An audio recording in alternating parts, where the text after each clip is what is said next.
Hey everyone, my name is Patrick Tanky. In this week's presentation, we'll be discussing SSH. Here is the table of contents of this week's presentation. We will be discussing what is SSH, how does SSH work, what are some key features of SSH installation and configuration, and then we'll dive into some hardening recommendations. I have a SSH hardening recommendation 1, SSH hardening recommendation 2, and SSH hardening recommendation 3. Lastly, we'll dive into my works cited. So first we'll start with what is SSH. So SSH stands for Secure Shell, and it is a secure protocol for remotely accessing and managing servers over an unsecured network. SSH uses cryptography to encrypt connections and authenticate its users, as well as it replaces older insecure protocols like Telnet with transmitted data in plain text, or in this case, encrypted plain text. So now we will talk about how does SSH or Secure Shell work.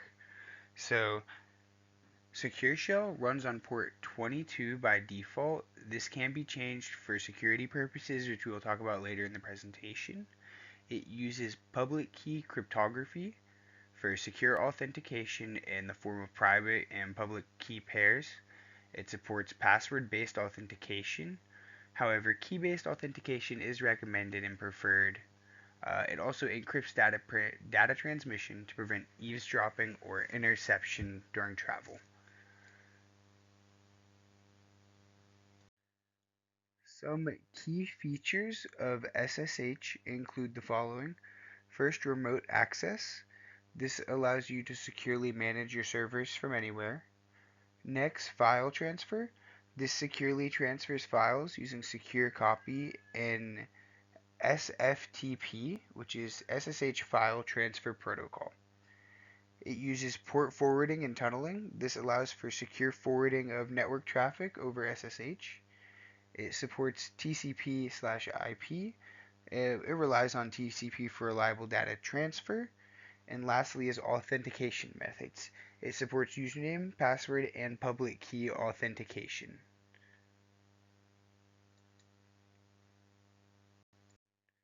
Now we'll talk about SSH installation and configuration on your Linux system. So first you're going to want to log into Linux, and to install SSH you're going to want to do sudo apt-get install space OpenSSH-server, and this will install the server. Next, to start it, you're going to want to do sudo systemctl start sshd. To enable your SSH on boot, you're going to want to do sudo space systemctl space enable space sshd. And after all that, you're going to want to check the status and make sure your system is up and running properly. You can do this using sudo space systemctl space status space sshd. And lastly, you're going to want to open up the configuration files using a text editor of your choice. I prefer Nano. So the code for that would be sudo space nano space backslash etc backslash ssh backslash sshd backslash sshd underscore config. And you can modify your SSH server's needs however you want to inside the nano text file. So next we're going to talk about my first hardening recommendation for SSH, and that would be to disable root SSH login. So assuming you've installed and configured your SSH server properly, you're going to want to go ahead and open the SSH file using a text editor of your choice. I'm using Nano. So the command for that is going to be sudo space nano space backslash etc backslash ssh backslash sshd underscore config. And we're going to want to search through the configuration file until we find the following line. It is going to be pound root login yes. And what we're going to want to do is we're going to want to remove the pound sign and set it to no. So it should read below permit root login space no, and the pound sign should not be there. So this allows it to take effect in the text editor, and you're going to want to go ahead and save your changes and exit it.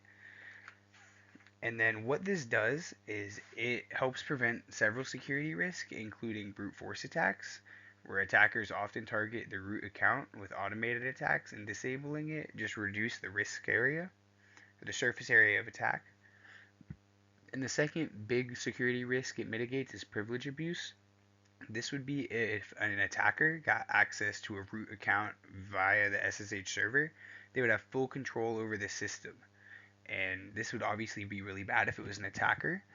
By requiring users to log in with a lower privilege account and use the sudo command, it just adds an extra layer of security and prevents that privilege abuse from taking place. My second SSH hardening recommendation would be to use fail2ban to block people.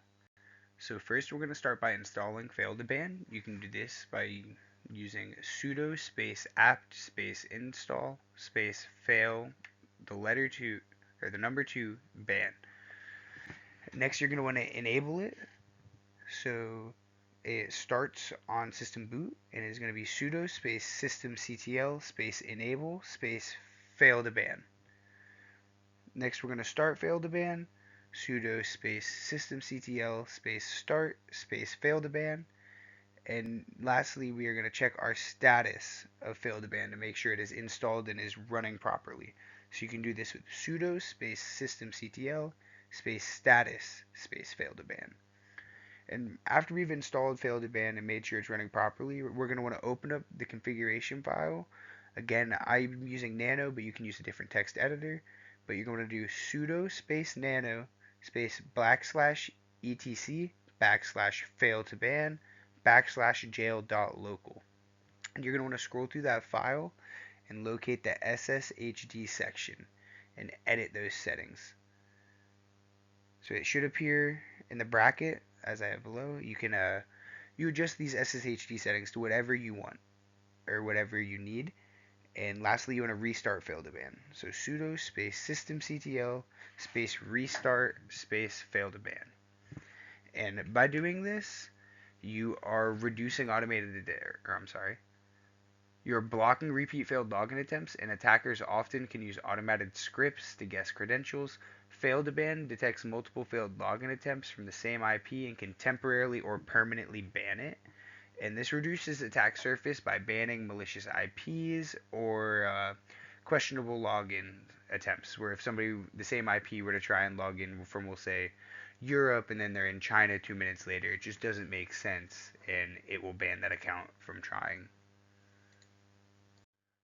My last SSH hardening recommendation would be to change the default port number.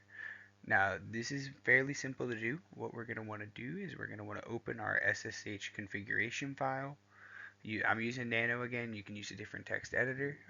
The code is going to be sudo space nano space /etc /ssh /sshd /sshd_config. And we're going to look for the line that reads pound port 22. After we find that, we're going to want to uncomment the line, so remove the pound sign. And in this situation, I changed it to port 2222. You can change it to a different port if you want.